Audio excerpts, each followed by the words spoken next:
plática. Unos momentitos más y arrancamos.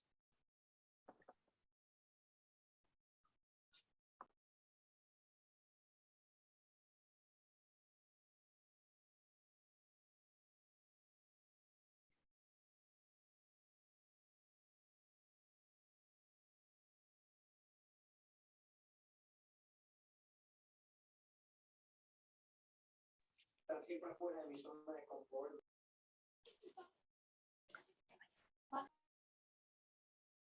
Una parte de Mary inmediatamente.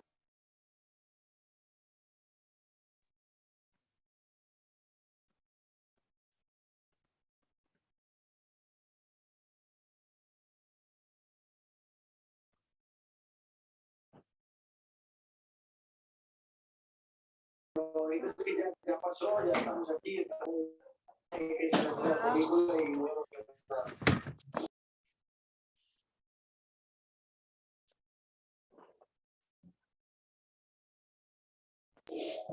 bueno, dicen que la gente que se conoce también trabaja personas. El audio. Doc Crespo, ¿me ayuda a reiniciar el audio, por favor? Sí, estoy reiniciando. Que me gustó, pero no conocía mi potencial, ¿sabes? No sabía que lo podía hacer. Yo creo que ya está reiniciado, digo, en la... Sí, no, pero dice que no me escucha. No está en audio. Pero aquí aparece como que sí. Aquí en mi laptop parece como que sí se... ¿O será este de aquí? Ah, ¿Ya me escuchan ya? Sí, doctor, yo lo escucho. Sí, ya lo escuchamos. Sí. Ok, porque en 2 lugares. Es que me abrieron 2 lugares a la vez. Ah, ya. Perfecto. Bueno, en este lugar está silenciado. Sí. Y aquí quiere que usted hable. Cancelar. Deben de escuchar también. ¿Ya me escuchan bien? Sí. sí. Listo, Eve, si gustas iniciar, muchas gracias. Claro que sí.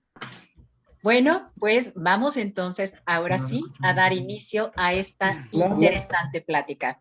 Esta plática que tenemos el día de hoy es sobre la prevención y el control de la diabetes tipo 2, que es una plática de gran interés, ya que hoy en día la diabetes se ha convertido en una epidemia tanto a nivel global como aquí en México, una de las principales razones que se ha convertido en estadística de padecimiento y muerte para 8 de cada 10 mexicanos. Entonces, es de ahí que todo el conocimiento que vamos a tener a través de esta plática es fundamental. Esta plática la tenemos a cargo de nuestro querido director médico, que es el doctor Ramón Crespo, que ya muchos de ustedes lo conocen. Él es especialista en medicina interna, graduado en la Universidad de La Habana, Cuba. Él tiene un doctorado en metabolismo. Él nos va a platicar acerca de la diabetes, acerca del diagnóstico, de las causas y de todo lo que está a cargo desde el punto de vista de él como nuestro director médico de Natural Slim. Todas las preguntas que ustedes tengan, vamos a hacer 2 cosas. Una es que ustedes las puedan ir anotando en una libretita, todas sus preguntas, todas sus inquietudes que vayan surgiendo en esta plática y que al final las vayan poniendo en el chat. Al final de la plática vamos a tener 20 minutos de preguntas y respuestas que nuestra querida Leslie nos va a hacer favor de ir filtrando para que si tenemos por ahí preguntas que sean parecidas, no las estemos repitiendo, sino que si hay 5 que sean sobre un mismo tema, hagamos una sola pregunta que abarque justamente una respuesta para todos. Me están preguntando si esta plática se está quedando grabada. Efectivamente, esta plática se está quedando grabada y va a estar disponible durante un corto tiempo. Y ahora sí, sin más preámbulo, por favor, démosle la bienvenida a nuestro querido doctor, el doctor Ramón Crespo. Adelante, doctor. Buenas tardes. Es un placer estar con ustedes y poder compartir un tema de tanta importancia como es la diabetes. Primero, queríamos hablar claramente sobre todo lo que se ha dicho en el libro de Diabetes sin Problemas del señor Fran Suárez. Escucho un ruido, no sé si me escuchan bien a mí. Sí, Doc, estoy tratando de silenciar a la persona que tiene activado su micro, pero no la encuentro. Si nos apoyan, por favor, todos a silenciar sus micrófonos. Un segundito, Leslie. Mira, lo que pasa aquí es que tenemos 2 sesiones abiertas con el doctor Crespo. Entonces, si podemos cerrar una de esas sesiones para que ese micro no nos esté haciendo eco. Ok. A ver, me parece que ya se cerró esa otra, ¿verdad? No, todavía. Ok.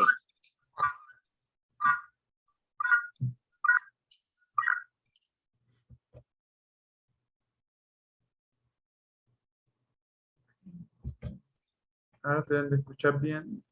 A ver, ¿Me escuchan bien? Ahí ya escuchamos bien. Ahí ya nada más necesitamos activar la cámara, por favor. Sí. listo. ¿Ahora? Perfecto, listo. Muy bien. Muy bien, adelante.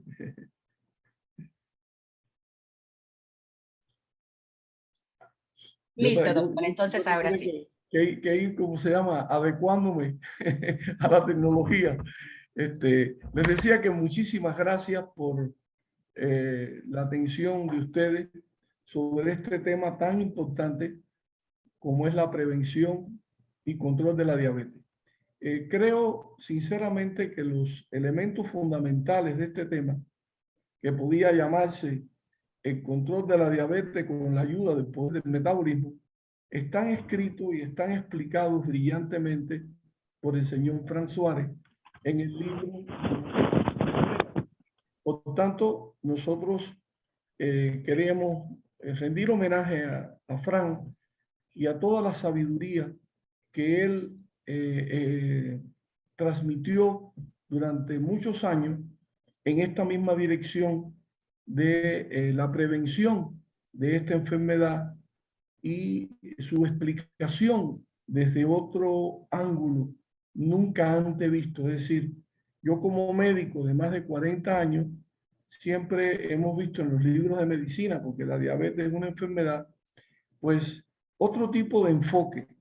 Y él, de una manera muy inteligente, fue capaz de, con palabras sencillas, llevar un mensaje de cuál es el papel y el rol que juega el metabolismo en todo esto.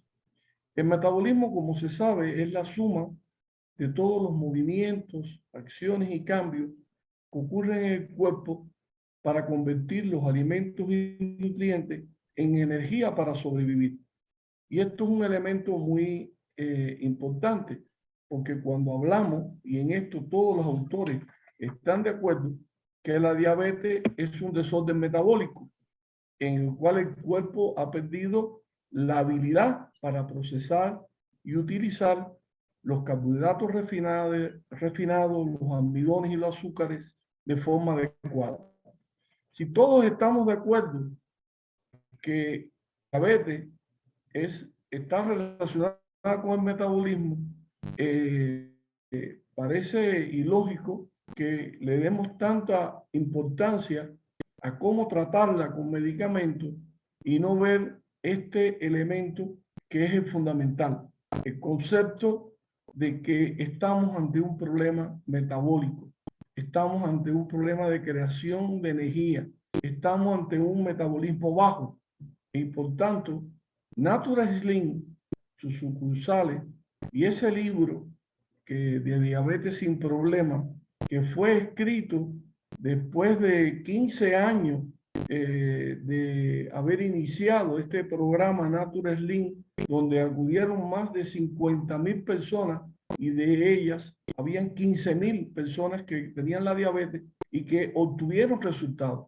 Por lo tanto, la primera validación que podemos hacer para esta conferencia es que lo que vamos a exponer tiene resultados que están publicados, que están escritos en las historias de éxito y que sin lugar a dudas es una prueba fehaciente de que estas cuestiones son importantes.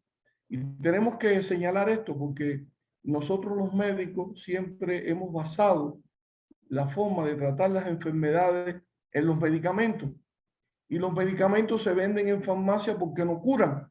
Porque si curaran, las farmacias no fueran tan visitadas. Eso no quiere decir que hay medicamentos que son necesarios y que son útiles y que salvan vidas y que tenemos que aplicarlo en determinados tipos de pacientes. Pero hacer un enfoque de cómo controlar la diabetes utilizando medicamentos, lo único que ha hecho es la triste realidad. La triste realidad es que esta es una enfermedad que crece, es una epidemia que crece exponencialmente. Hay datos epidemiológicos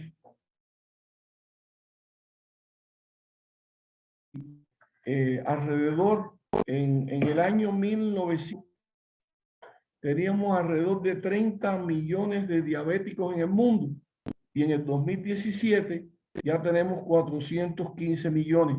Son datos de la Federación Internacional de Diabetes, que plantea que en el 2040 vamos a llegar a 642 millones de diabéticos. El 9.4% de las personas en Estados Unidos, según el centro del CDC, el Centro de Enfermedades de Estados Unidos, tienen diabetes. Y hay un 34% de personas prediabéticas. De este grupo, más del 25% no saben que son diabéticos. En realidad, en el mundo, más del 50% de las personas no conocen que son diabéticos. Cuando vemos las personas que ya tienen más de 65 años, el 25.9% de las personas después de los 65 años padecen de diabetes. En Estados Unidos mueren alrededor de 5 millones, más de 5 millones de personas anualmente por esta enfermedad y tiene unos costos enormes. En el 2015 se gastaron más de 673 mil millones de dólares, que es el 12% del gasto de salud de Estados Unidos. Estos datos nos pueden explicar claramente la importancia, ya no solamente numérica, sino en términos de luto, de dolor, de amputaciones, de muerte, de diálisis, de dolor que sufre una persona cuando tiene esta enfermedad. Entonces nosotros creemos que el acento principal, el motivo principal por el cual nosotros estamos hablando hoy con ustedes es en la prevención. A veces no se le da el valor y la importancia que tiene la prevención y se empiezan a tomar las medidas cuando ya la enfermedad está. Pero nosotros sabemos que se puede diagnosticar, prever la diabetes con hasta 8 y 10 años antes que ocurra la enfermedad. Y eso está planteado a partir de la medición de los niveles de insulina. Mucho antes que ocurra la diabetes, empieza a existir una hiperinsulinemia, un aumento de la insulina.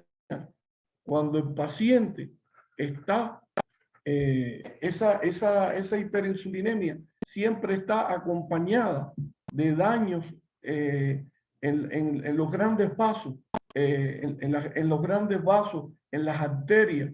Y aunque la glucosa dé normal por la mañana, cuando las personas empiezan a tener trastornos alimentarios, cuando la glucosa empieza a subir postprandialmente, pues empiezan ya a producirse estos daños.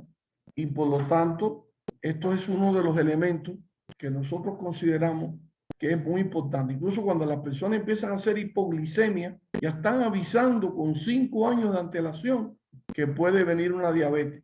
Y nosotros creemos, igual que en el cáncer, que es mejor prever, evitar que la persona padezca esta enfermedad. Es verdad que hay implicaciones genéticas y hay predisposiciones genéticas, pero claro que cuando se actúa y al final vamos a explicar los pasos, los tratamientos preventivos, no farmacológicos y las acciones que debemos hacer, se empieza a desarrollar y se empieza a evitar que esta enfermedad continúe dañando. En México, cada diabético es una población donde los niños son los niños que más padecen esta enfermedad en el mundo, donde la obesidad, el 85% de los diabéticos padecen de obesidad y tienen una vinculación y una relación muy estrecha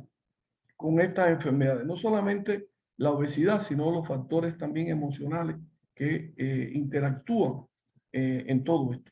Entonces nosotros creemos que tenemos que analizar este asunto del metabolismo, esta creación de energía en el cuerpo, que es la que nos va a nosotros, no solamente a la diabetes, sino a otras enfermedades, poder lograr que no exista. Se sabe, y voy a siempre argumentar con distintos profesionales, distintos médicos, porque este libro que escribió Franz, Sin ser médico, de diabetes sin problemas, tiene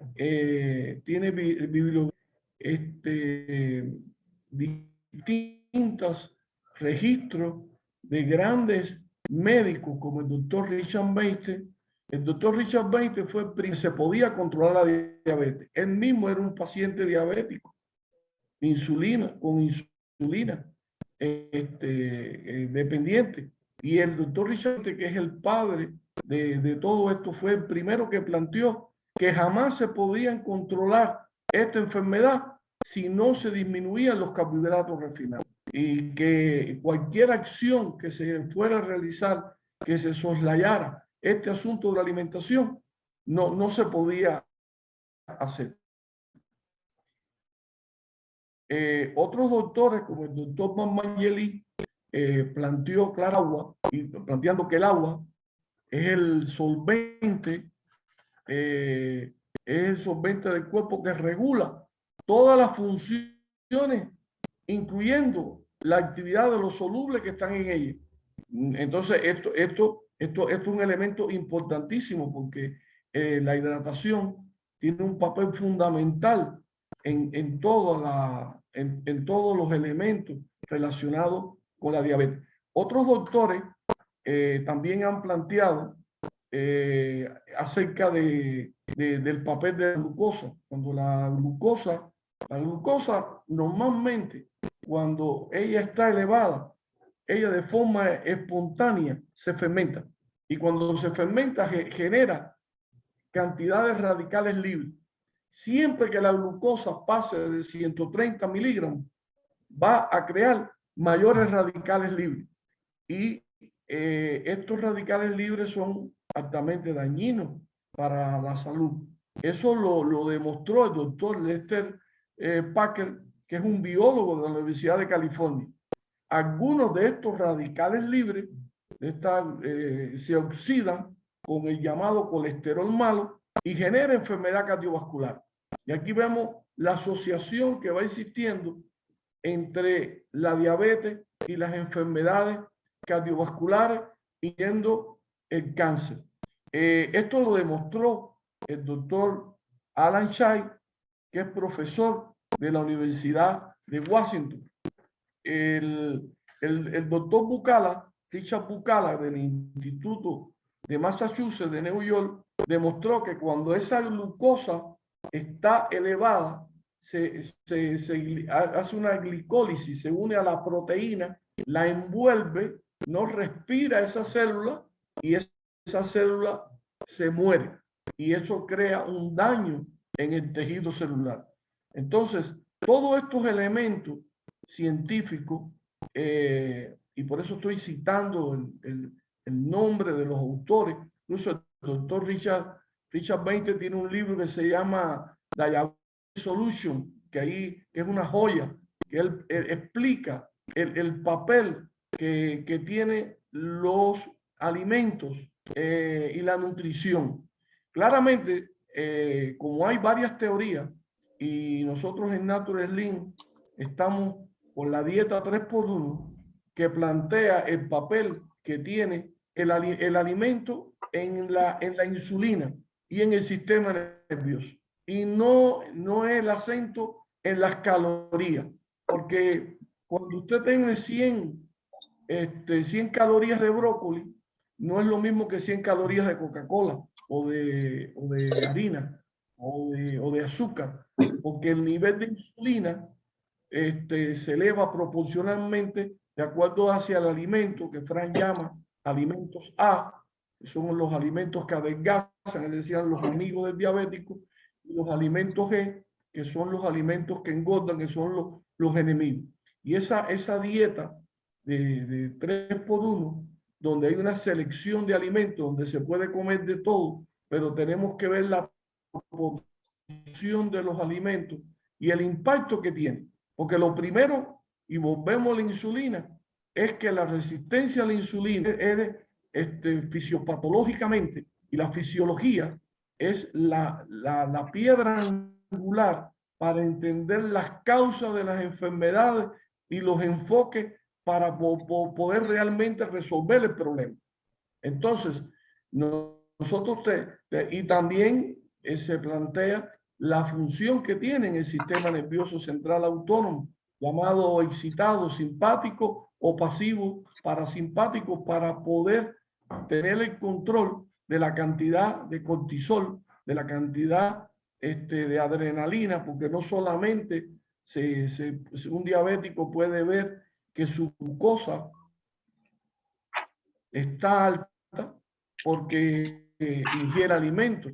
Cuando una persona tiene estrés, y en la deshidratación es uno de los principales estrés, no se siente emocionalmente bien, porque la mente es la que enferma el cuerpo. En el 70% de las enfermedades se somatizan por las emociones, y por lo tanto tiene que haber una vinculación estrecha entre las emociones, la mente y la forma en que el sistema hormonal y el sistema nervioso actúan. Y digo más, con el espíritu también. Y digo esto porque en los pacientes que tienen la diabetes, muchos creen que tomándose una píldora, tomándose una medicina, ya ellos están resolviendo el problema, y no asumen la responsabilidad. Y no es culpa de ellos, es que no se le ha dado la información correcta, no se le ha ayudado para que puedan entender que solamente con conocimiento y con responsabilidad se puede solucionar esta enfermedad.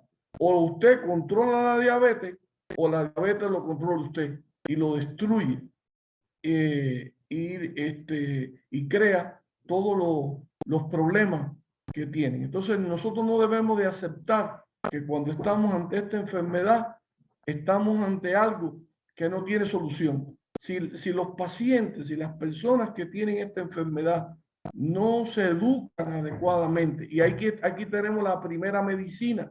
La primera medicina es educar al paciente, es capacitarlo, es poder realmente lograr con palabras sencillas y con resultados, porque la verdad más alta es que, por lo menos en la práctica médica, los pacientes, que tengo más de 1000 pacientes, y les puedo asegurar que lo que hemos tratado nunca le hacemos promesa, porque no, pero los resultados mismos hacen que se vaya quitando y se vaya disminuyendo el nivel de insulina.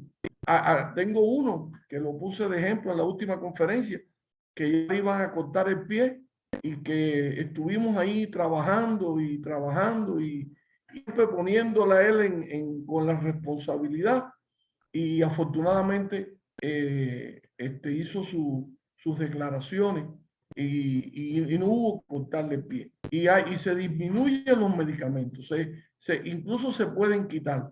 nosotros no estamos diciendo que alguien se quita los medicamentos después de escuchar esto. Siempre hay que ver a su médico tratante. Siempre hay que ver, personalizar, porque todos no somos iguales y todos no tenemos el mismo estado fisiológico. Y por lo tanto, nosotros lo que estamos diciendo es que existe un nuevo enfoque para esto y debemos de tener siempre la autorización de su médico y hacerlo de manera gradual. El propio médico, cuando ve que la glucosa se empieza a controlar, que la hemoglobina glicosilada, que no haya albuminuria, que él mismo empieza a disminuir estos medicamentos. Y esto es lo que está demostrado, ¿no? No es algo que vamos a plantear. Y esto es lo que se resumió en ese libro de Diabetes sin Problemas, donde yo considero que todas las personas, aún sin ser diabéticas, deben de leerlo, porque es una información importante. Muchas veces la azúcar sube, hay una hiperglicemia, son llamados prediabéticos, pero siempre que la glucosa suba, ya empieza a hacer daño. El daño, incluso ya el Alzheimer se llama diabetes 3, porque empieza esa glucosa, empieza a tener, a partir de lo que les dije, de la creación de radicales libres, la unión con el colesterol malo, la glicación que hace en la membrana, que hace que no se respire, pues todo eso va creando y produciendo alteraciones, aun si el paciente es diabético. Nosotros los médicos decimos que por debajo de 99 miligramos por decilitro no es diabético. Pero ya cuando un paciente no está entre 70 y 85 miligramos, ya empieza a subir por encima de 90, hay que tener mucho cuidado.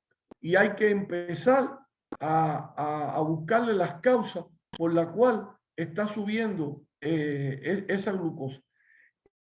E incluso cuando la glucosa se mide postprandial 2 horas después, que sube por encima de 130, ya tenemos que tener cuidado. Y en estos casos es preferible siempre ser muy preventivo, ayudar a las personas antes de que exista una complicación. También las complicaciones, que después las vamos a explicar, puede haber prevención secundaria y puede haber prevención terciaria para evitar la diálisis. Ya cuando el paciente llega a diálisis, ya es más difícil poder ayudarlo, aunque se sigue ayudando, pero nosotros tenemos que ir buscando y evitando.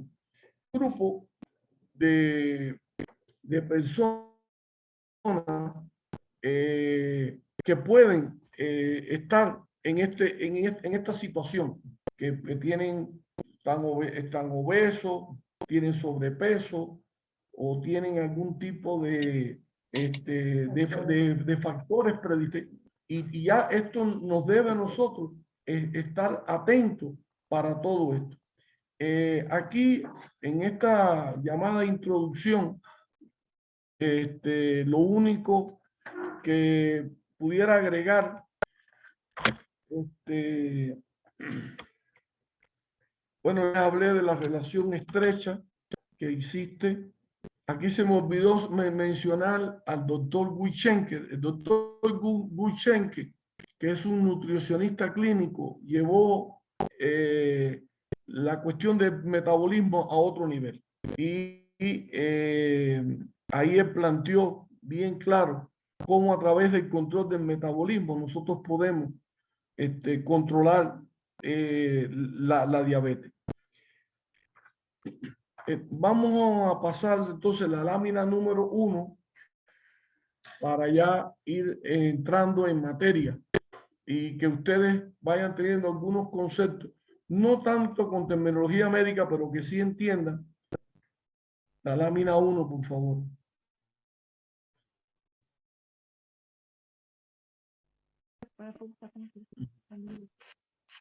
No, bueno, este es el título.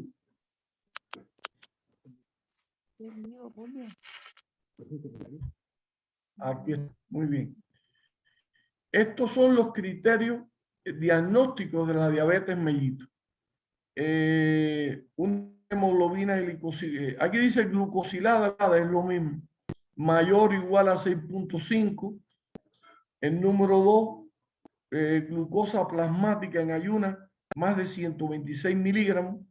El ayuno se define como la no ingesta calórica durante al menos 8 horas. En tercer lugar, la glucosa plasmática a las 2 horas después del test de tolerancia oral a la glucosa, con 75 gramos de glucosa que le damos al paciente, que sea mayor de 200. La glucosa plasmática de 200 con síntomas clásicos, poliuria, es decir, mucha orina, polidipsia, mucha sed, decaimiento, pérdidas de peso, toda la cuestión que acompaña esta enfermedad, y estos pacientes que ya en cualquier momento del día se le hace por encima de 200 miligramos, es diabetes. Estos criterios son los criterios de la Asociación de Diabéticos Americanos, de la Federación Internacional de Diabetes y de la Organización Mundial de la Salud del 2019. Y me pareció interesante traerles a ustedes estos criterios para saber y situarnos hacia dónde nosotros vamos. Ahora, hay situaciones intermedias. Hay 3 situaciones intermedias que no están aquí. Uno, que el paciente tenga, cuando le hagan la prueba de la tolerancia a la glucosa, que le dan a tomar la glucosa, que no llegue a 200, pero esté entre 140 y 200. Eso es lo que se llama prediabetes. 2, que la glucosa en ayuna esté mayor de 100 y menos de 126. Ese también está catalogado como prediabético entre 5.7 y 6. Para mí, como médico, cuando ya el paciente no hay que estar esperando para decir es diabético, es decir, lo que nosotros tenemos incluso que adelantarnos a que sea diabético. El paciente tiene alguna subida de azúcar y tiene pérdida de peso, tiene orina mucho, que se llama poliuria, tiene mucha sed, polidipsia, debe de hacérsele una prueba. Y si da más de 200 miligramos, ya tenemos la diabetes. Hay pacientes asintomáticos que se le debe hacer, tienen, porque esto es un dato importante. La diabetes puede tener una persona años. Incluso cuando uno le llega a la consulta, el paciente diabético a veces ya viene incluso con una complicación, pero es posible que una persona tenga su glucosa alta y no tenga. Aquí está el dato que más del 50% de la población mundial tiene diabetes y no lo conoce. Y por eso es tan importante nosotros siempre prever, porque se pueda diagnosticar, más posibilidades hay de tratarla y menos complicaciones puede tener. Vamos a ver la lámina número 2, por favor. Están los criterios. Cribado significa hacerle el estudio. ¿Cuáles son los criterios para que una persona asintomática debe de hacer este estudio por lo menos cada 3 años? Bueno, que tenga más de 45 años de edad o que tenga 45 años. Independientemente de la edad, si el paciente tiene obesidad o sobrepeso, algún factor adicional como esto, es sedentario, falta de actividad física, tiene antecedentes familiares de primer grado, sin mamá o papá que tienen diabetes, que los grupos étnicos que son de alto riesgo, personas que fueron diagnosticadas previamente con intolerancia o alteración de la glucosa en ayunas, que la hemoglobina glicosilada la tienen más de 5.7. Historias de personas que tuvieron una diabetes pero cuando estuvieron embarazadas o tuvieron fetos macrosómicos, tuvieron hijos de más de 4 kilogramos de peso, personas que tienen hipertensión o que tienen los triglicéridos por encima de 250 miligramos, o que el colesterol bueno está por debajo de 35 miligramos por decilitro, mujeres que tienen un síndrome de ovario poliquístico, condiciones que están asociadas a la resistencia a la insulina, como la obesidad o que la piel, la cantosis nigra, que es una enfermedad, también una reacción en la piel, o antecedentes de enfermedades cardiovasculares. La norma oficial mexicana plantea que los factores de riesgo para la enfermedad de diabetes son sobrepeso y obesidad, sedentarismo, familiares de primer grado, que ahí coincide con diabetes, de 45 de años, mujeres con productos macrosómicos más de 4 kilos, es decir, niños, bebés que pesen más de 4 kilogramos, antecedentes obstétricos, diabetes gestionales, mujeres con ovarios poliquísticos, dentro de ellas personas que tengan hipertensión, dislipidemias, colesterol bueno por debajo de 40, los triglicéridos por encima de 250, pacientes que tengan enfermedades cardiovasculares, cardiopatía, insuficiencia vascular cerebral, insuficiencia arterial en los miembros inferiores o antecedentes psiquiátricos con uso de antipsicóticos. Todo esto que yo le estoy anunciando está en la norma mexicana. Nosotros tuvimos el privilegio, en mi condición de asesor permanente de la Organización Mundial de la Salud, OPS en México, de escribir los algoritmos, porque México, que es el país que más diabetes tiene, es el país que más normas tiene. Entonces un médico cuando le llega, pues no, tiene una norma por aquí, una norma por allá, y se trató de unificar todas esas normas. Incluso hace unos meses tuve el privilegio, en mi condición de honorífica, de trabajar con la UNAM, y escribimos junto con un grupo de profesionales las nuevas normas para ir trabajando en esto, y se hizo el diplomado de enfermería. Ese escrito está a disposición de ustedes, donde nosotros escribimos cuáles son las acciones no farmacológicas, y por primera vez esto se tomó como algo oficial y está incluido en el diplomado y en la formación de todas las enfermeras de México. Y lo único que hicimos fue humildemente trasladar todo el acervo, todos los logros científicos que hay con esto, y independientemente de que en algunos pacientes es necesario utilizar determinado medicamento por la situación o por la condición que él puede tener en un momento determinado. Pero fíjense cuántos criterios hay para ir haciendo pesquisaje, para ir previendo. Yo creo que Natural Slim, que ha atendido alrededor de más de, bueno, plantea 15,000 personas diabéticas que no se trataron, porque Natural Slim no trata enfermedades.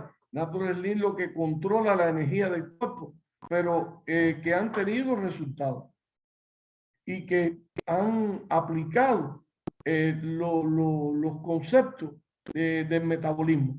Por lo tanto, nosotros creemos que en la familia, en muchos de las personas que puedan estar escuchando esto, más importante que acudir a un médico, pues sería, nosotros tenemos en estos centros de Natural Slim, tenemos asesores certificados que incluso le dan una consulta valorativa gratuita a las personas que acuden, y que los pueden orientar mucho y que los pueden ayudar, y que lo están haciendo de una manera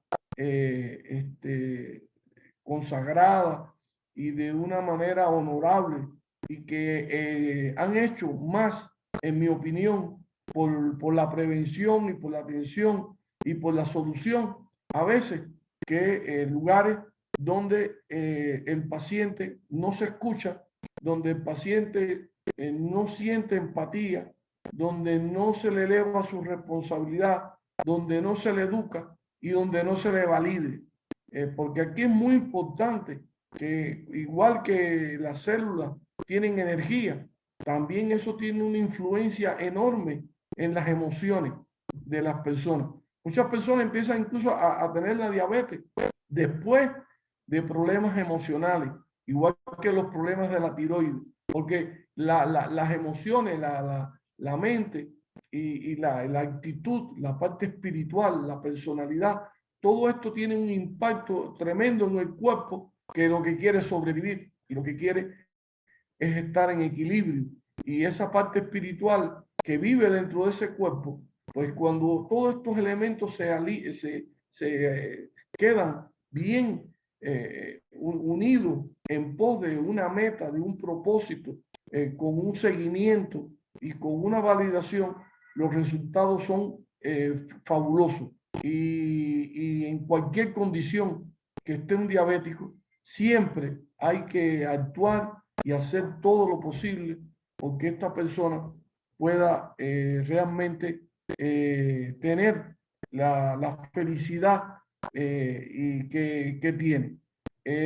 Si nosotros continuamos, por eso le dije la cifra, tratando esta enfermedad basada fundamentalmente en la farmacología y soslayamos este proceso educativo, esta conexión directa espiritual, mental, emocional y física que el médico hace, donde sí hay que consagrarse y hay que escucharse, porque todos no somos iguales, porque no hay dieta para todo el mundo. En cada persona hay que personalizar un tipo de dieta, hay que personalizar un tipo de acción y ver los resultados. Porque muchas de las personas que no hacen estas cosas es porque no ven los resultados. Y cuando empiezan a ver los resultados, cuando empiezan a tener más energía, cuando empiezan a valorar todo esto, eso es una motivación tremenda para todo, y es un ejemplo a seguir para que nuestros niños, que lamentablemente México tiene en primer lugar en obesidad en el mundo, no es el país que más diabéticos tiene, como población general. En la población infantil sí. El país que más diabéticos tiene es China. Después le sigue la India. Después está Brasil y después está Rusia.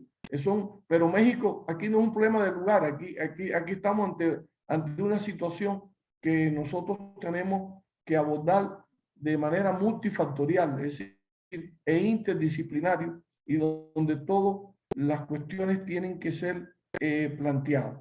Entonces, vamos a ver ahora las complicaciones, que es uno de los elementos que más queremos evitar. Por favor, la lámina complicaciones macroangiopáticas en la diabetes mellitus. Aquí ustedes ven, no está muy, no sé si se puede ver bien, pero estos conceptos son de las guías europeas, y esta lámina es precisamente del 2021, de una actualización española sobre todas estas complicaciones. Ahí ustedes ven que es macro, es de los grandes vasos.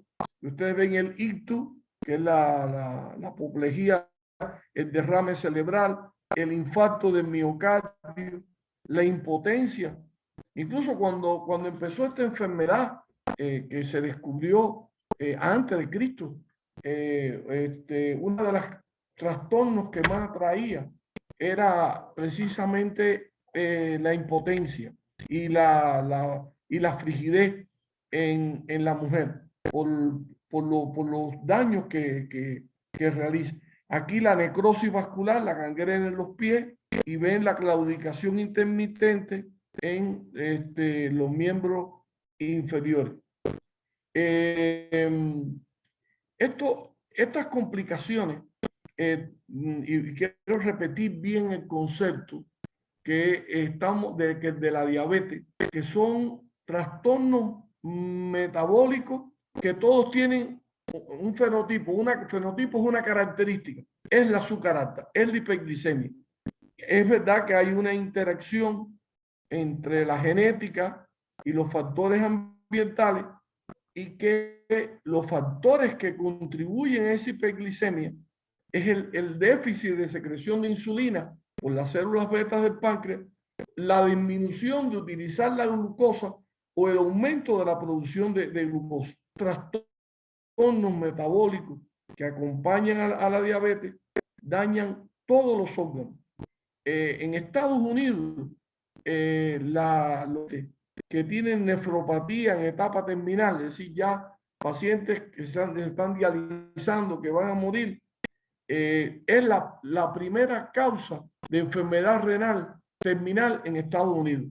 Las amputaciones no traumáticas de los miembros inferiores es el primer lugar y la primera causa de ceguera también. Y por supuesto, la predisposición en las enfermedades cardiovasculares. Y lo más malo de todo esto es que esto sigue aumentando. Sigue aumentando. La diabetes no solamente afecta el metabolismo de los hidratos de carbono, de los carbohidratos, también de los lípidos, de las proteínas, y tiene manifestaciones agudas, que son cuando el paciente, que yo he trabajado muchos años en cuerpo de guardia, en terapia intensiva, que nos vienen con cetoacidosis diabética o nos vienen con una hiperglicemia hiperesmolar, pero también tienen estas complicaciones que son estas complicaciones crónicas que estamos viendo, las que son macro, que es grande, de los grandes vasos. En España, la diabetes tipo 2, el 13,8% de los españoles de más de 18 años tienen diabetes y el 50% no lo saben. Esto es un elemento importante, porque la diabetes puede pasar inadvertida. Incluso los pacientes que tienen diabetes pueden tener un infarto y no se dan cuenta, porque los pacientes diabéticos no tienen el dolor del infarto. Nosotros tenemos que ver cuando un paciente tiene daño cardiovascular, no por el dolor. Es decir, que la diabetes nos puede dar un infarto masivo en el corazón silente. Esas son las muertes súbitas que ustedes a veces encuentran. La próxima lámina, por favor.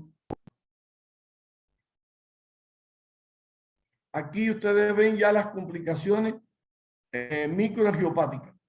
Se me olvidó decirle que las complicaciones macroangiopáticas empiezan antes que el paciente se diagnostique.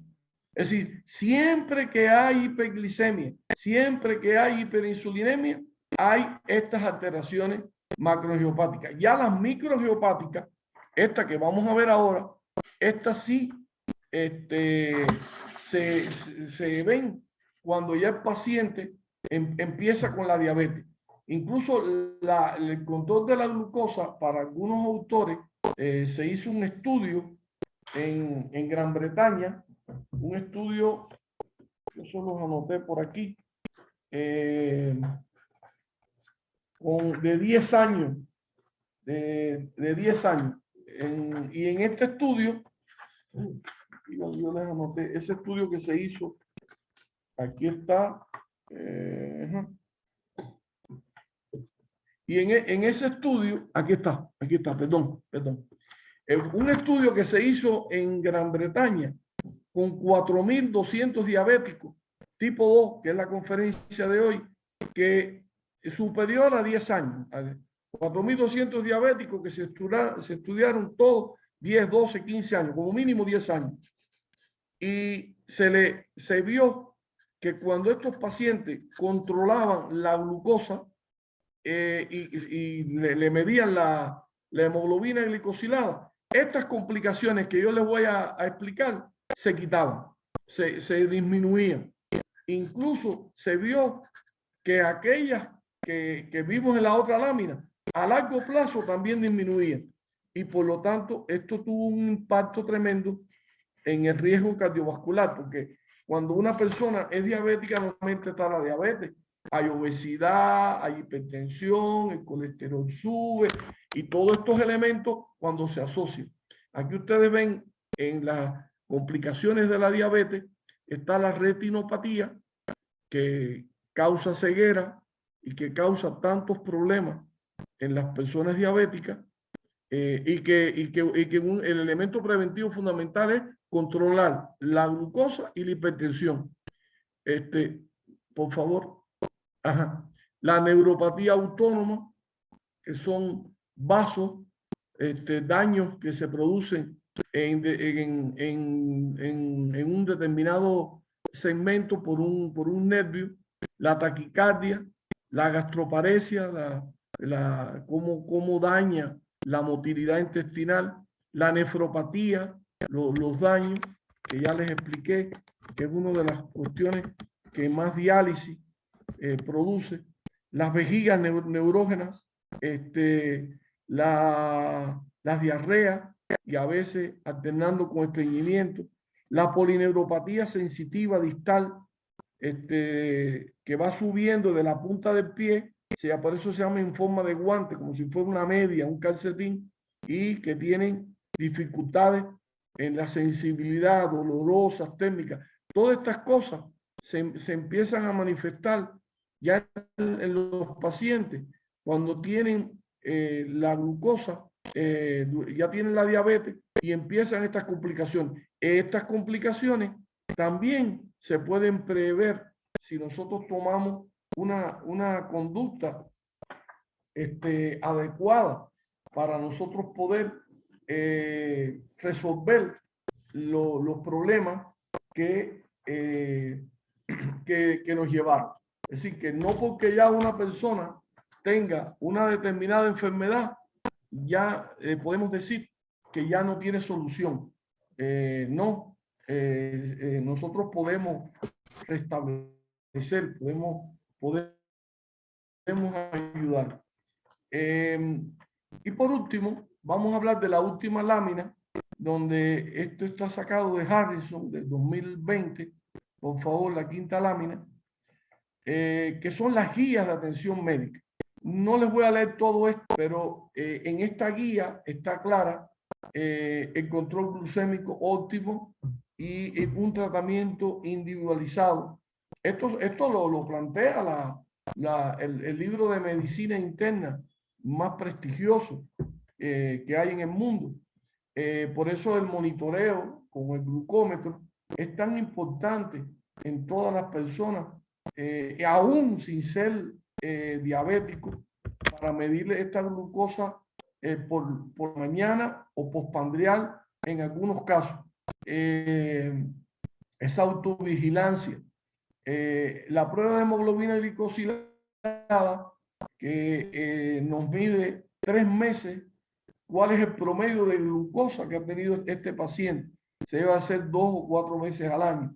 Ver los estilos de vida, capacitarlo, la terapia nutricional, la actividad física, la actividad psicosocial, valorar depresiones, ansiedad, las complicaciones, el examen ocular que debe hacerse preventivamente 1 año, en algunos casos cada 1 año o 2 años, el de los pies que es tan importante. A veces el paciente pierde tanta sensibilidad que puede hincarse o puede tener un clavo pequeño y no se da cuenta. Y por eso detectar si hay, cómo está el nivel de albúmina con exámenes sencillos, no estamos hablando de exámenes sofisticados, medir el nivel de albuminuria en orina, el tratamiento de medir la presión sanguínea, del perfil de los lípidos, considerar si hay que haber un tratamiento antiplaquetario, porque cuando hay una hiperglicemia hay mayor viscosidad en la sangre y en determinados pacientes tenemos que ir pensando en si le podemos hacer un tratamiento, y las inmunizaciones porque estos pacientes son susceptibles en sus complicaciones, no solamente las que vieron en la lámina, también complicaciones, padecen de más infecciones, las heridas cicatrizan con menos, tienen mayor cantidad de hongo, de Candida albicans. Estos pacientes pues tienen, cuando se une la glucosa alta con colesterol alto, con tabaquismo, con hipertensión o con algún familiar que tuvo una enfermedad cardiovascular y que murió con mente o con albuminuria o alguna arteropatía periférica, algún daño en las arterias periféricas, causa más movilidad. Y por lo tanto nosotros tenemos que reducir el riesgo y tratar todos los trastornos que tengan alguna implicación. No es cuando el médico se enfrenta, tiene que ver las cosas integralmente. Y no esto es una especialidad y otra, porque el cuerpo se manifiesta de muchas maneras. Y por lo tanto nosotros tenemos que ver si puede haber un pie diabético, si puede haber una infección, si hay hipertrigliceridemia. Los triglicéridos, esa grasa que flota en sangre, yo a los pacientes míos trato que estén por debajo de 100 miligramos por decilitro, aunque diga 150, porque esos triglicéridos se producen porque cuando la glucosa sube, hay un colesterol muy malo que se llama VLDL, que es ultra malo y que debido a los problemas que tiene con la insulina, va produciendo muchas alteraciones. La Candida albicans, que se sobreañade, porque el paraíso del hongo Candida albicans es precisamente los pacientes diabéticos, y hay una hiperviscosidad, hay una agregación plaquetaria en estos pacientes. Entonces, nosotros, repito, cuando estamos hablando de prevención, no es solamente medir cómo está la glucosa o cómo está la hemoglobina glicosilada. Es un elemento importante o la insulina. El examen de insulina es súper económico y se puede hacer en cualquier laboratorio. Y aunque diga que es hasta 24 unidades, ya cuando el paciente llega con un resultado de insulina por encima de 13, ya en ese momento es muy difícil bajar los triglicéridos. Porque recuerden que todos estos pacientes tienen primero esa resistencia a la insulina, esa capacidad que tiene la insulina de que la glucosa entre en la mitocondria. Porque la insulina es como una llave, ¿verdad?, que abre ese punto, ese receptor, para que la glucosa entre en la mitocondria y junto con los lípidos y junto con los lípidos y los aminoácidos de las proteínas entren con el oxígeno para crear la vida, que es el adenosín trifosfato, para crear el ATP, para que exista una combustión normal. Pero cuando la célula no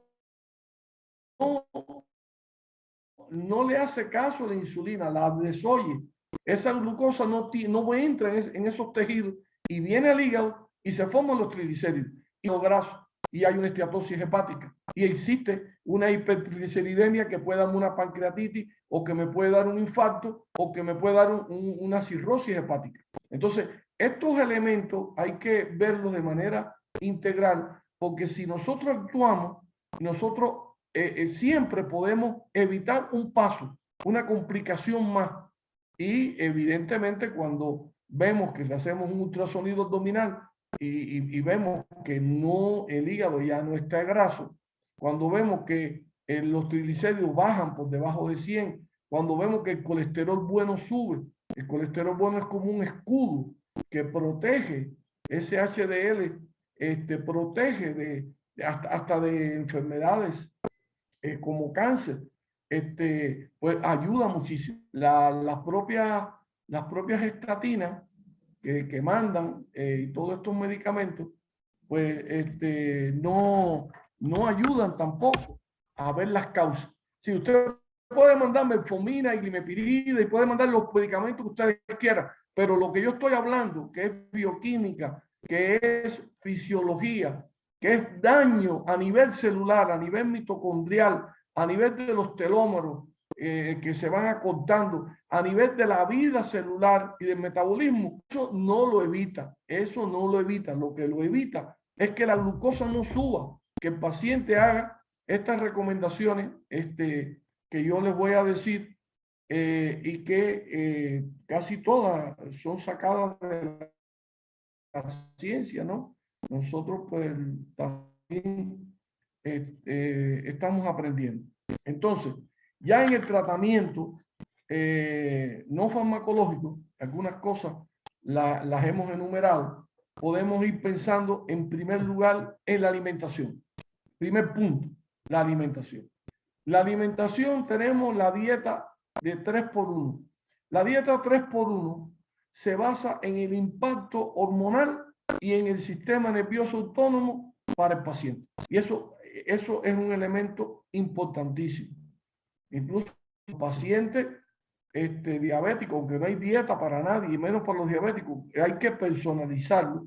Pero lo que tenemos que ver es que si el paciente está comiendo harina, azúcares, almidones, fructuosa en exceso. Las frutas son muy saludables, pero excepto la manzana verde y la fresa, tienen mucha fructosa. Y la fructosa es una de las cosas, el jarabe de fructosa, son una de las cosas que más dañan y que suben. Cuando uno va a las tiendas y dice, estos alimentos para diabéticos, eso es una mentira, eso debería ser sancionado. Porque sí, no tiene azúcar, pero tiene aspartame y tiene una serie de componentes que lo que hacen es subir la glucosa de las personas. Y la persona lo compra porque hay una gran desinformación. Y esa gran desinformación es lo que le conviene a la farmacia, a la industria médico-farmacéutica, que sigue cada día vendiendo y vendiendo más, y un medicamento nuevo, y que inhibe por acá y el otro, pero en resumidas cuentas, la alimentación y la información que se tenga. Un paciente que tenga diabetes debe de controlar los carbohidratos refinados, debe controlar el número de carbohidratos al día que tenga. Por lo menos debe hacer un esfuerzo en las primeras semanas, después de hacer una desintoxicación, después de estar 3 días comiendo alimentos que son lo que Fran llama alimentos A, donde están las carnes, los quesos, las verduras, los vegetales, etc. Y buscar que no sea adictivo y después tener menos de 40 gramos al día. También hay un dicho que dice que el diabético debe comer 6 u 8 veces al día. Eso no es verdad. Bueno, desde mi punto de vista, yo con todo lo digo con mucho respeto, que nadie tiene la verdad absoluta, pero cada vez que usted come, me vuelve a subir la insulina. Y entonces nosotros no somos vacas para estar comiendo 6 u 8 veces al día. Hay que desayunar bien, no se debe pasar hambre. Se debe comer de todo, pero la proporción, como lo que hemos hablado, y buscar que estos alimentos sean alimentos que no eleven la insulina de acuerdo a si su sistema nervioso es excitado predominantemente o es pasivo. Porque todos tenemos simpático y parasimpático, excitado y pasivo.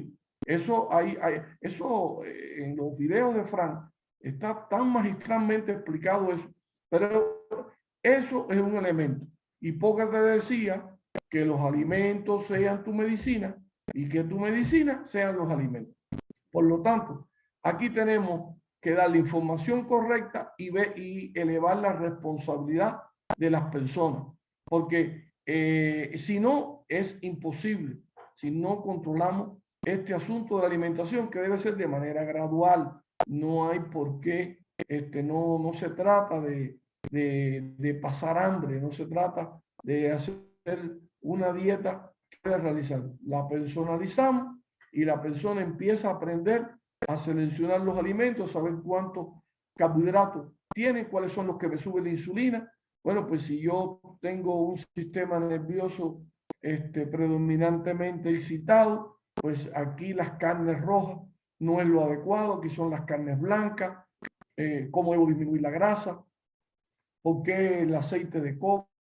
¿Por qué el aceite de aguacate? ¿Por qué el aceite de oliva no cocinado, sino junto con las verduras? Esos son elementos importantes. ¿Por qué es importante la canela? ¿Cuáles son los alimentos y toda esta sabiduría que viene incluso de nuestros ancestros, que saben alimentos y remedios y hierbas, todas estas cosas son importantes que la persona los personalice y que empiece con una dieta que logre. No aconsejo contar calorías. Respeto los criterios de las calorías, pero creo que esto es un problema hormonal, como le estoy explicando, y es algo que nosotros tenemos que ver, porque un paciente le puede aumentar la glucosa comiendo perfectamente, pero si no duerme bien, si tiene problemas financieros, tiene problemas matrimoniales o tiene problemas emocionales, pues el nivel de cortisol viene al hígado. El hígado tiene ahí como un tanque de reserva de azúcar que se llama glucógeno, que es el 8 o 10% del peso del hígado. Y cuando el cortisol sube, y cuando el paciente está en estado de alerta, pues como hay una alerta, él suelta la glucosa que está almacenada y por un proceso de gluconeogénesis la glucosa a la sangre. Y entonces, por eso se levanta por la mañana y se encuentra que la glucosa sigue elevada. Dice, pero si estoy comiendo bien. Y por eso estamos hablando del equilibrio.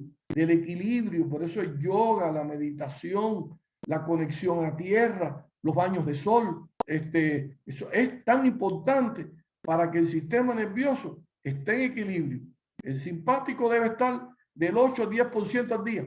Y el otro, que es el parasimpático, el pasivo, que dice Fran, es el 90%, y nosotros a veces estamos muy acelerados.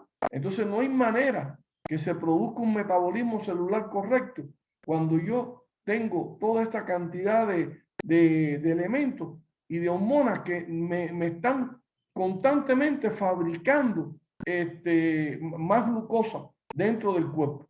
Y si tengo grasa acumulada, pues la grasa acumulada, sobre todo la abdominal, que incluso no puede medir el riesgo cardiovascular y la vida de cuántos años va a vivir una persona sin tanto estudio. Cuando se le mide la cintura abdominal, la cintura pélvica, y se hace un cociente, y cada vez que esté por encima de 1, el riesgo cardiovascular es enorme, de un infarto, de una apoplejía, y todo eso, y ese hígado está graso, y esa grasa hace que la insulina sea más resistente, y tan resistente que las células beta se agotan. Entonces ya tenemos diabéticos tipo 2 con insulina. Antes se decía los diabetes 1 y diabetes 2, de acuerdo, no, ya hay diabetes 2 y diabetes tipo 1 en cualquier edad, y por lo tanto los conceptos hoy han cambiado relacionado con eso. Por lo tanto, aquí es un elemento importante.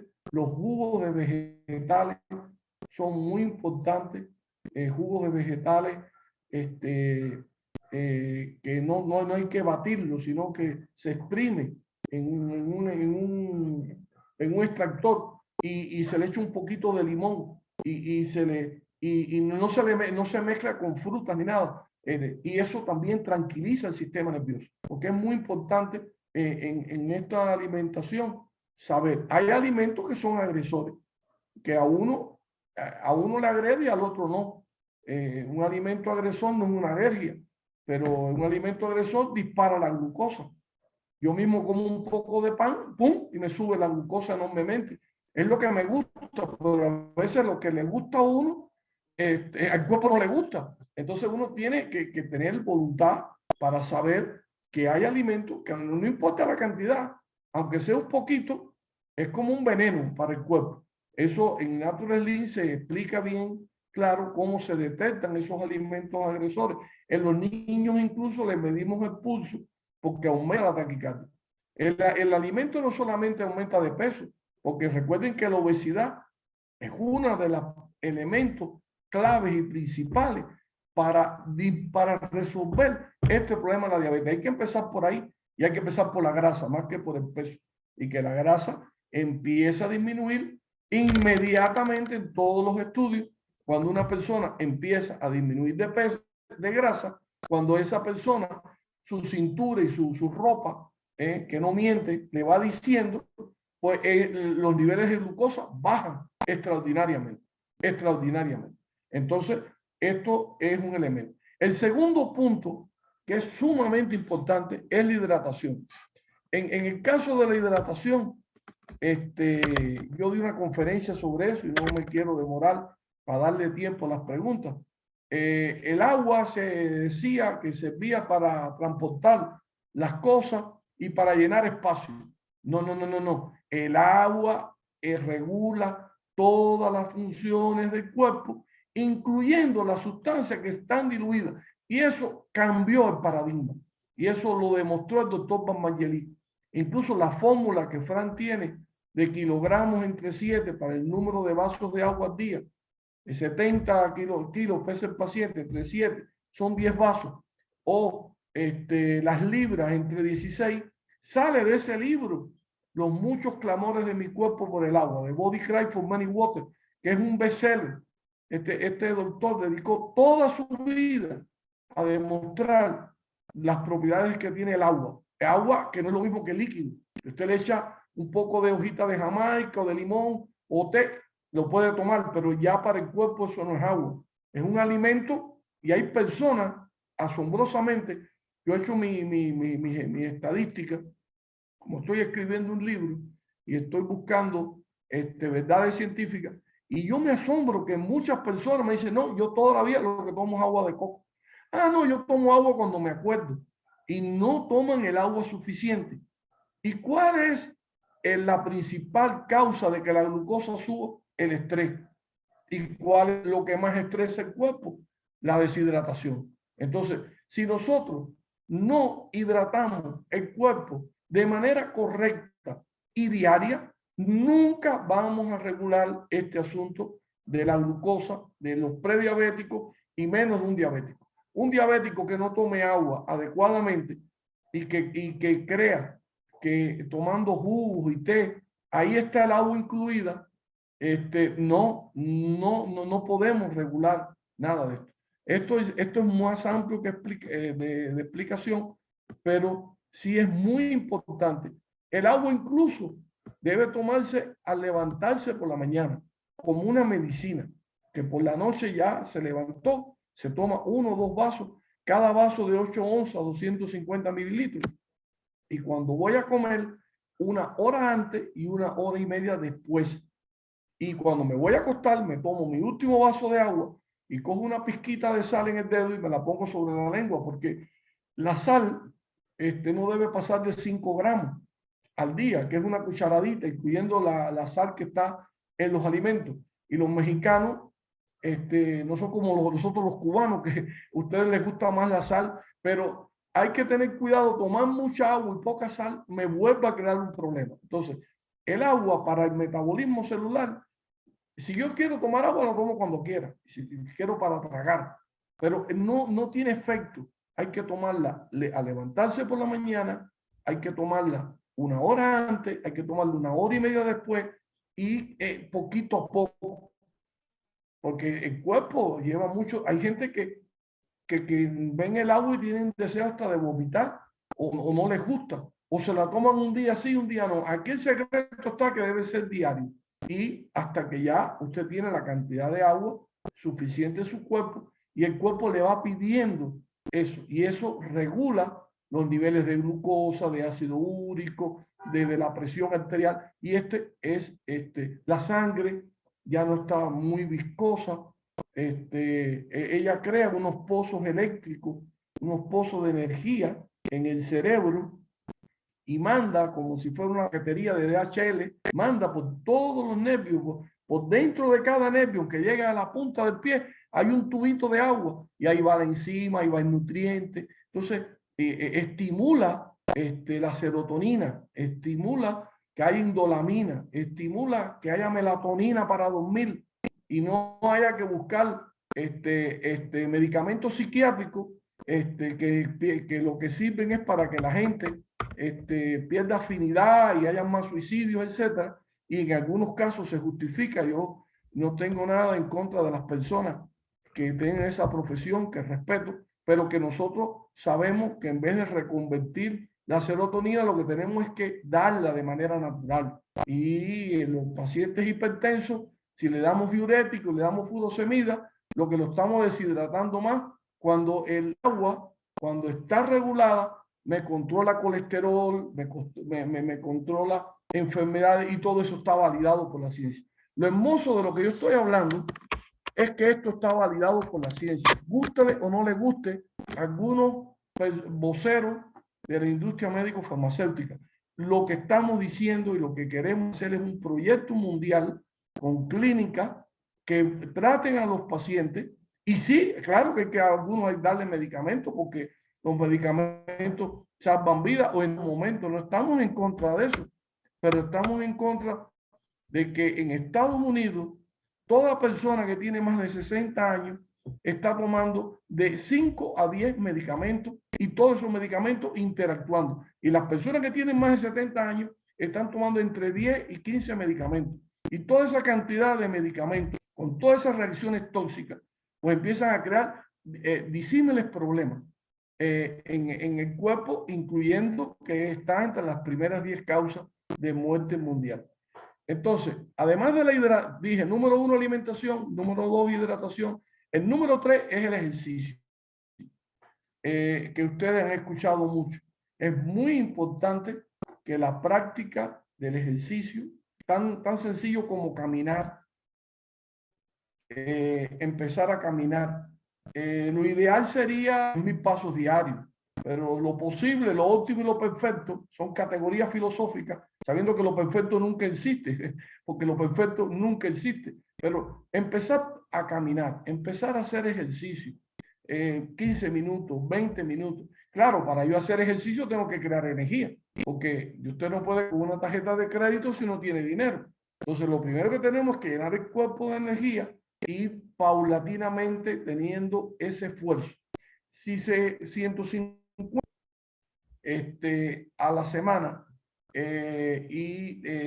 hacer ejercicios aeróbicos, hacer ejercicios anaeróbicos, hacer ejercicios, levantar un poquito de pesa. Yo tengo un estudio de pacientes que levantando pesa, cómo le bajan los triglicéridos, que no le duela la espalda, ¿no? Que con distintas repeticiones, que sea en gradiente, poquito a poco, personalizando de acuerdo a la edad. Pero cuando uno ve un paciente, como yo he tenido el privilegio de tener, de más de 90 años, que estaba en un sillón de ruedas y sin hacer promesas, porque aquí este no es un problema de hacer promesas, que vemos que tienen energía. Bueno, tengo uno que se fue de luna de miel, aunque no me lo quieran creer. Entonces, porque es energía completa. Incluso cuando yo le hablo del agua a los pacientes y no los convenzo, yo le digo, pues mire, tomes un vaso de agua media hora, una hora antes del evento, para que usted vea que la cosa se levanta. Y me hacen más caso por eso que por todo lo que le puedo explicar. Pero todas estas cosas, como son naturales, como son fisiológicas, como están validadas por ciencia, la persona empieza a tener resultados. Y la verdad más alta de lo que uno habla es que tiene resultados. Y eso es una tremenda motivación. Hay que hacer ejercicio. Lo ideal sería 1 hora, porque 1 hora de hacer el ejercicio sube la lipasa. Y la lipasa actúa 12 horas en sangre, aunque usted no está haciendo ejercicio.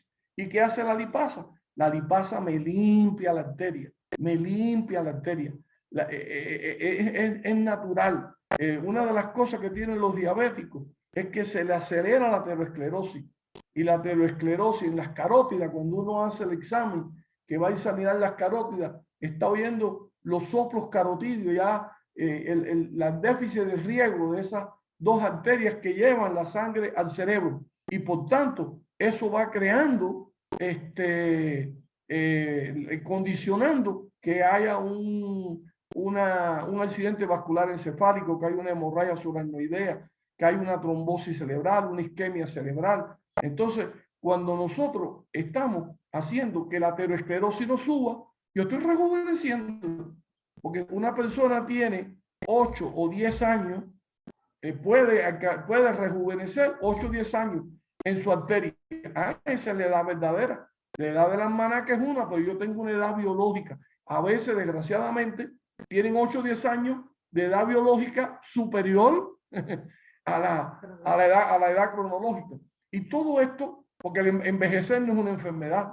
Que la persona envejezca no es una enfermedad. Eso hay cosas que prolonguen más la vida que hacer ayunos prolongados de 14 horas. Que en el caso de los diabéticos hay que tener mucho cuidado con los ayunos para que no me haga hipoglicemia.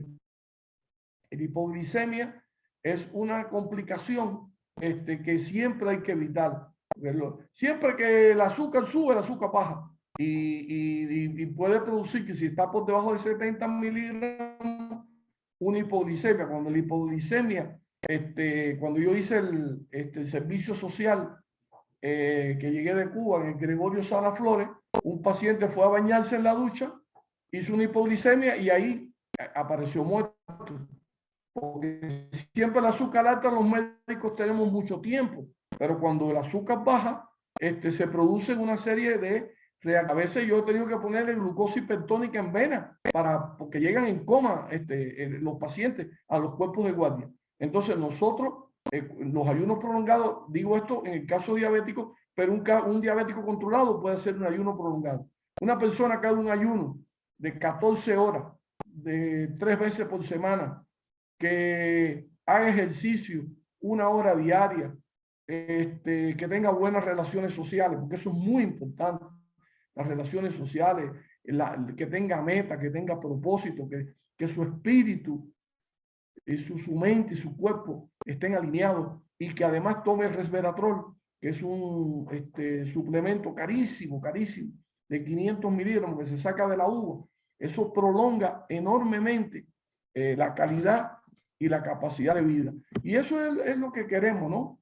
Que las personas vivan más años, que sean felices, que no tengan que acudir a hacerse tantos estudios, que no hay una lista de espera para un trasplante renal, que a veces se mueren y nunca llega. Los pacientes que se estén dializando, el dolor y el daño económico y el sufrimiento humano que crea esta enfermedad si nosotros hacemos esto es control. Habrían otras medidas, pero creo que estas son las medidas básicas. En Nature Slim tienen una serie de suplementos, yo diría que es el cuarto elemento. Cuando hablo de Nature Slim, también se puede adquirir en cualquier otro lugar. Nosotros no estamos aquí elevando pero en Nature Slim tienen el citrato de magnesio, que es el Magimac, que es una maravilla. De los 8 tipos de magnesio, el magnesio tiene muchas funciones en el cuerpo para el estrés. Casi no se puede controlar totalmente la diabetes si no hay el debido magnesio en el cuerpo. Entonces, esto se toma de manera gradual para que no produzca intolerancia. Si quiere pueden quitar la lámina, esta ya.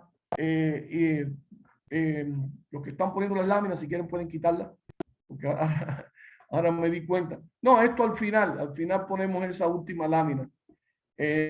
Entonces, bien, le hablaba del citrato de magnesio, el citrato de potasio, que también magnesio y potasio unidos tienen una acción muy importante. Son cosas que debe de tomar una persona. También los jugos de vegetales tienen mucho magnesio, tienen mucho potasio. La limpieza del hongo cándida albicans debe hacerse de 1 o 2 veces al año en cualquier persona. Es un hongo que siempre está en el cuerpo pero cuando ya pasa por en la flora intestinal y en la flora vaginal de la mujer, por encima del 20%, produce muchos síntomas. Todo lo que podamos hacer con las vitaminas correctas, vitaminas que sean potentes, vitaminas que tengan una dosificación y junto con los minerales que puedan ayudar a que la tiroides nos funcione mejor, a que nuestra hormona junto con los omega, el omega 3, de omega 6, también está el omega 9, pero el omega 3 de 1 gramo, la vitamina C de 1 gramo, que es como la fresa, dicen aquí en México, la fresa de todo el sistema inmunológico, porque también los diabéticos, pues tu sistema inmunológico decae, se deprime, y nosotros necesitamos que el sistema inmunológico esté alto, que esos linfocitos T, esos sí son mejores que la vacuna, esos macrófagos, esos sí son los que liquidan a todo el mundo, incluyendo las células tumorales, las células cancerígenas que los terrícolas tenemos, porque ese sistema inmunológico tiene que estar activo.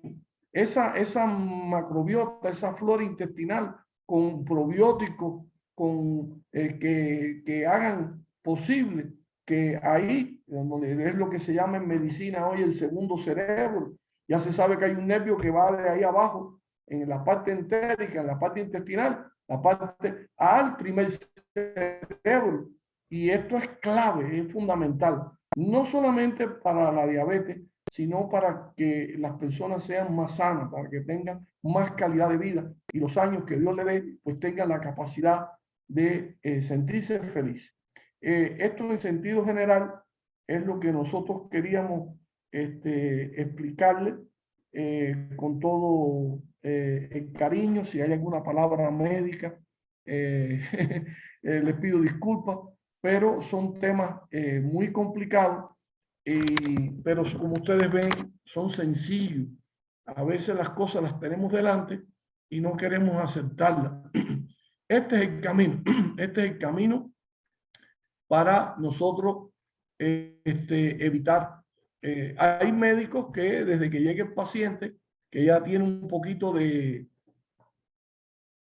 hiperglicemia, pues bueno, pues metformina y así, y empiezan nosotros la práctica que tenemos, que respetamos lo que pueda hacer cualquier profesional. Acuérdense que un médico cura, 2 médicos diciendo, 2 médicos lo vuelven loco a uno y 3 médicos lo matan. Entonces, yo creo que ustedes con su médico tratante no cambian nada de lo que le están diciendo, simplemente escuchar esta opinión, valorarla, y creo que esta educación puede ayudarlos a ustedes, a su familia y a evitar tanto luto y tantos problemas, porque ya les dije que son solamente en Estados Unidos en el mundo son más de 8 millones de muertes por esta enfermedad.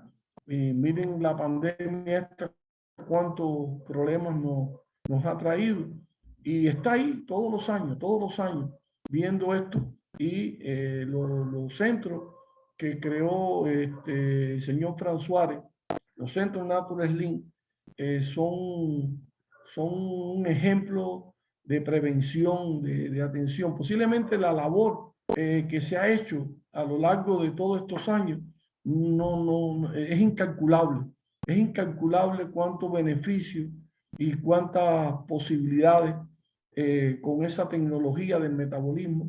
El libro El Poder del Metabolismo, que fue el primero que Fran escribió hace ya como 20 años, está gratuito, se puede buscar en internet.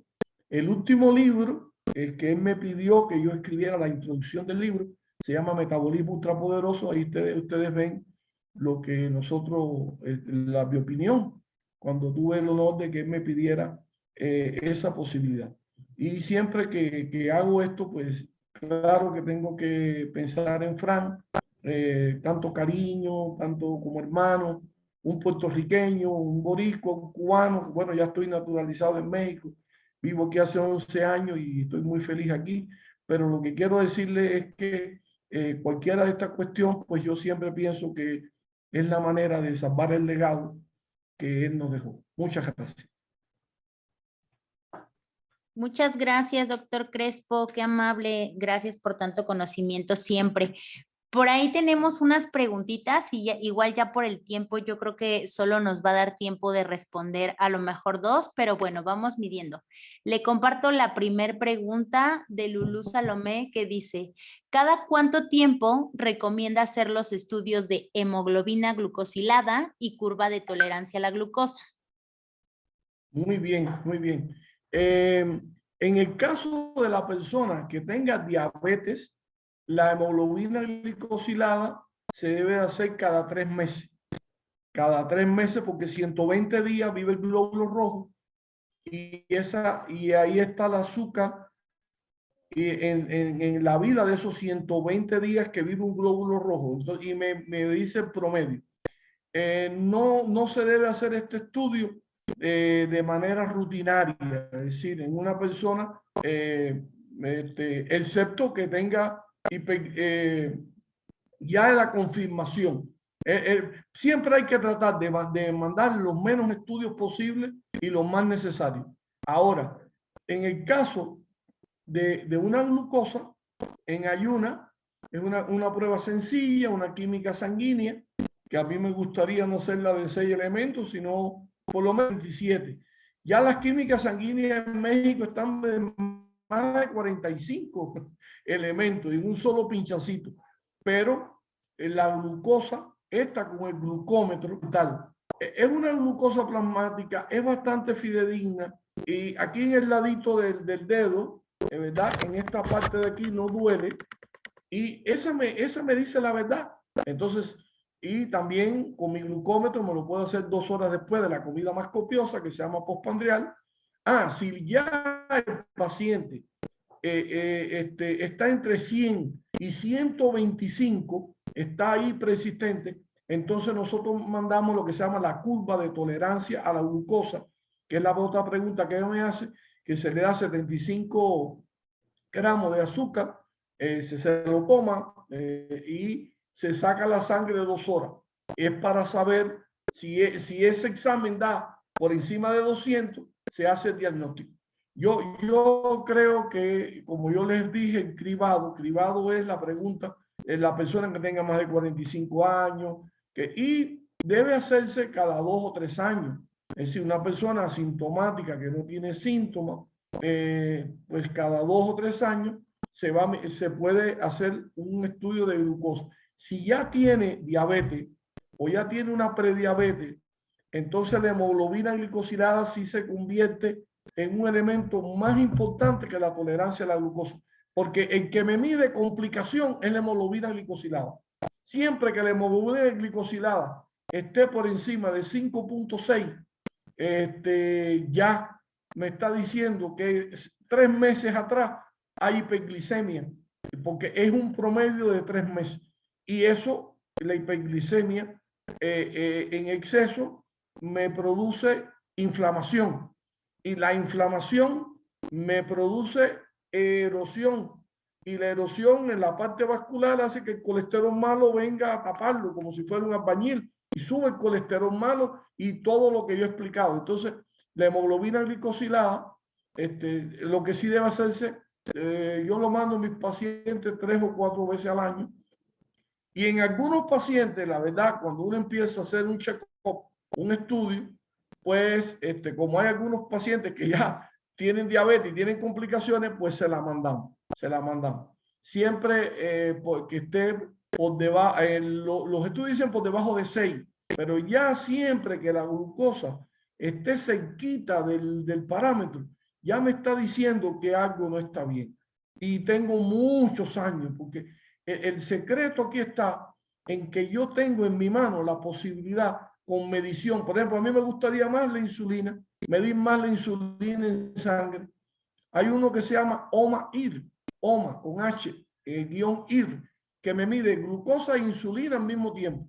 Ese estudio es una maravilla, porque me está diciendo si hay resistencia a la insulina.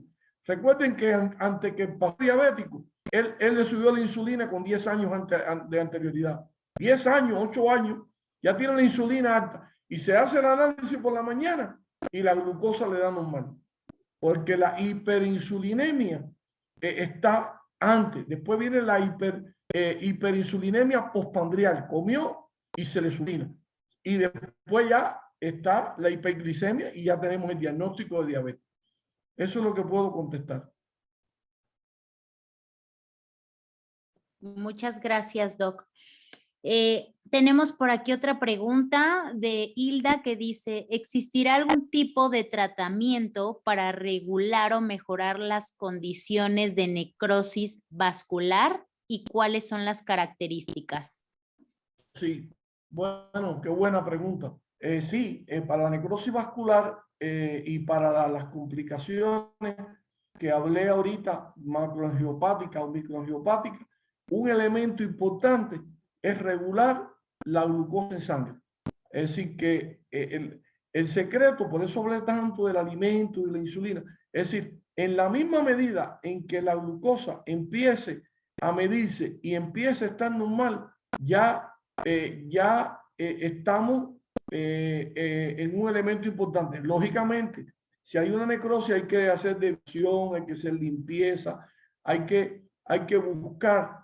En el caso del pie diabético del paciente, nosotros tuvimos que limpiar toda esa herida, es decir, buscar porque ya hay una necrosis mantenida, tenemos que evitar que se le sobreañada o hay que tratar alguna infección que se le sobreañadió. Pero un elemento aquí importante en ello es buscar. A veces en este tipo de pacientes, pues se justifica por un tiempo. Siempre los medicamentos dañan el mitocondrio.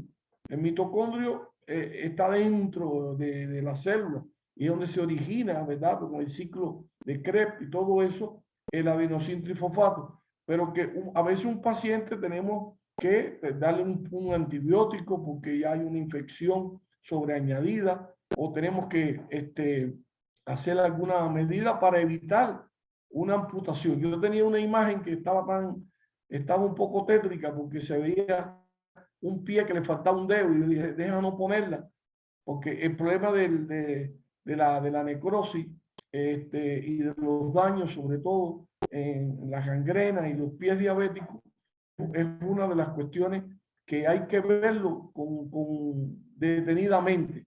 No hay una receta desde aquí. Hay que valorar qué tipo de necrosis, qué tiempo lleva, qué daño tiene y entonces hay que aplicar distintos tratamientos donde incluso hay algunos adelantos que se tratan hoy con buenos resultados del pie diabético y que pues, todo lo que ayude a que la circulación vuelva, restaure todo el sistema nervioso. Y hay algunas cuestiones, algunos libros que plantean que eso no tiene solución.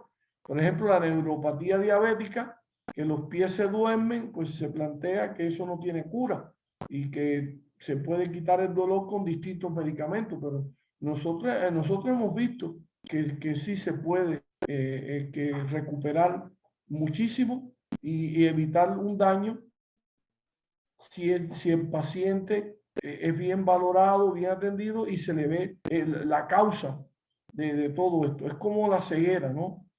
Por eso el examen de orina es tan importante en estos pacientes, para ver cómo está la albúmina y cómo está el filtrado glomerular. Es muy importante predecir todo esto, porque cuando hay una microangiopatía renal o oftalmológica, pues todos estos daños hay que tener la presión arterial que esté bien, que los lípidos, que cuando uno hace un lipidograma, no solamente el colesterol total, sino el colesterol bueno, que esté lo más elevado posible, por encima de 45, y mientras más elevado mejor, porque él es un carrión que me bota el colesterol malo, el colesterol bueno suba. Ahí por eso hablé de los omega. En estos casos, los omega restauran mucho toda la pared de toda la envoltura de los nervios. Yo siempre mando el omega 1 gramo, en estos casos por 3 meses, y después del tercer mes omega 3, 6 y 9 por 3 meses más. Entonces uno restaura, va tratando, va hidratando bien y sobre todo que la glucosa, hay que ver dónde es la necrosis, si es en el pie o en algún lugar, porque a veces estos pacientes tenemos que evitar con las medias, con el tipo de calzado, que no exista un daño mecánico que también acelera todo esto. Entonces tenemos que, por eso tiene que ser un abordaje personalizado y buscar. Este paciente que yo he mencionado varias veces hoy, que yo honestamente lo vi tan mal que incluso uno no le promete nada porque no estamos aquí para crear ilusiones, pero sí decir que se puede hacer algo. Siempre que espiritualmente la gente ve que el médico o la persona lo quiere ayudar, eso es una ayuda tremenda, que hay mucha gente que está sola en esta situación y desinformada o no tiene los recursos económicos.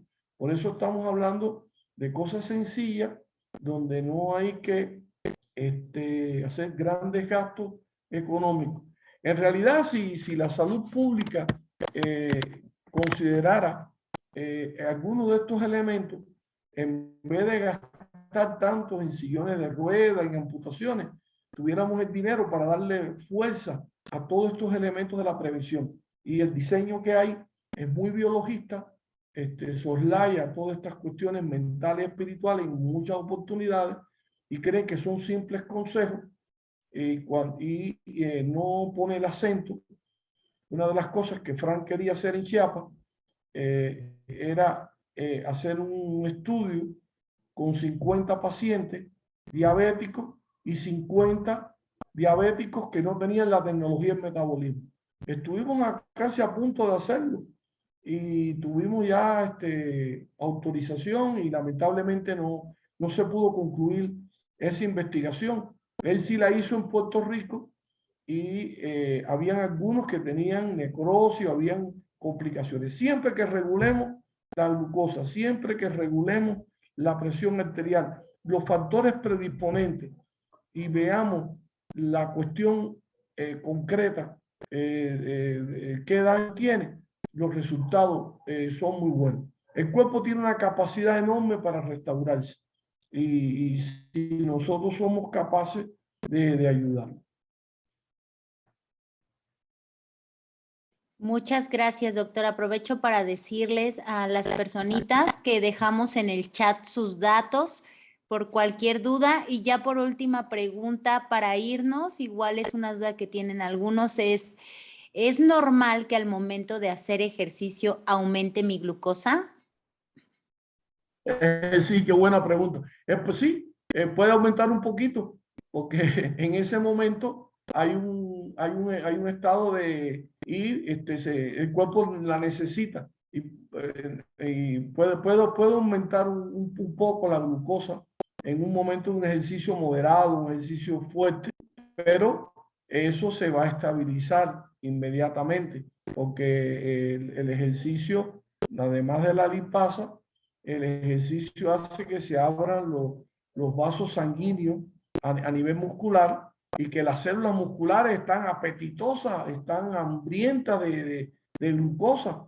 Y entonces esos tejidos periféricos empiezan a utilizar esa glucosa y esa insulina ya no es resistente. Acuérdense que la insulina aquí es muy importante. Una de las cosas que hace el ejercicio es que disminuye la resistencia a la insulina. Y si yo tengo glucosa en exceso con insulina, ya tengo grasa en el hígado y tengo grasa en el cuerpo. Cuando tengo grasa en el cuerpo, aumenta la resistencia a la insulina. Es un círculo vicioso y por tanto, pero sí puede aumentar un poquito.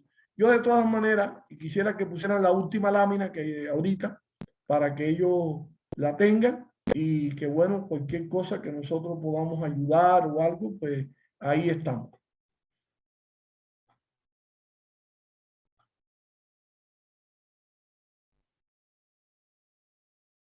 Muchas gracias. Bueno, doctor, pues muchísimas gracias por toda la información que nos compartió el día de hoy. Por ahí estén muy atentos. Vamos a estar la próxima semana en otra charla, igual con el doctor Crespo. ¿Me recuerda cuál es el tema, doc? El otro tema es tratamiento no farmacológico para bajar los triglicéridos. Perfecto. Entonces, bueno. Sí, ahí está. Incluso yo les puedo, bueno, vamos a tratar por el COVID, hay que hacer esto. Yo siempre me siento así como, no, está en mi teléfono, el teléfono está aquí, Leslie me. Yo con la ayuda de Leslie y de, ¿cómo se llama la otra joven que me está ayudando hoy? Ivonne.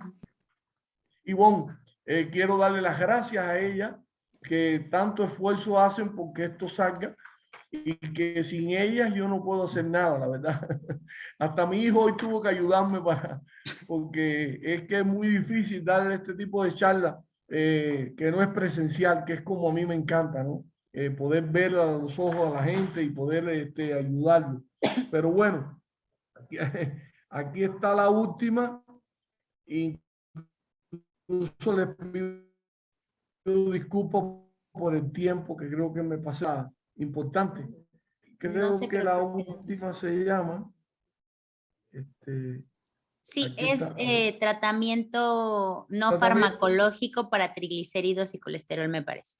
Así mismo, tratamiento no farmacológico para disminuir niveles.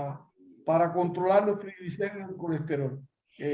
Ahí, y bueno, es posible, ¿verdad, Leslie, que ya próximamente tengamos estas charlas semanales, ¿verdad? Claro que sí, Doc. Yo por lo menos tengo toda la disposición. Muchas gracias, doctor. Vamos a estar en contacto con el público. La próxima semana los esperamos igual en el Zoom. Por ahí estén pendientes de nuestras redes. Y le mandamos un abrazo. Aquí dejamos ya los datitos del doctor por si necesitan atención específica para que hagan su previa cita. Y bueno, muchísimas gracias a todos por estar el día de hoy. Que tengan excelente tarde. Gracias, doctor Crespo. Sí, gracias. Muchas gracias. Hasta pronto. Hasta pronto.